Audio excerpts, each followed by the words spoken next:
जरूरी है, माफी जरूरी है। गलतियां कोताहियां तो हो ही जानी है। लोगों के दरमियान इख्तिलाफात तो ही बहरहाल भूल जाओ। ऐसा मौका ही नहीं है। चौहान साहब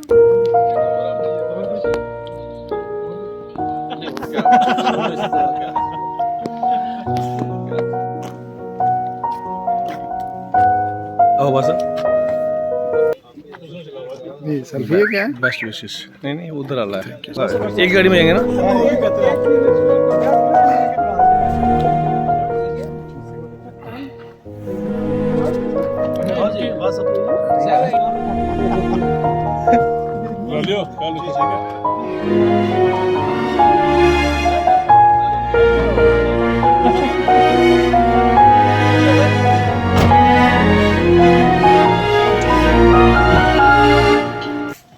जम्मू आए तो घर में जरूर आना अपने।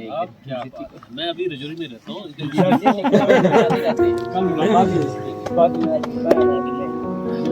कलीजा रह गया उस वक्त फटकर, कहा जब अलविदा उसने पलटकर।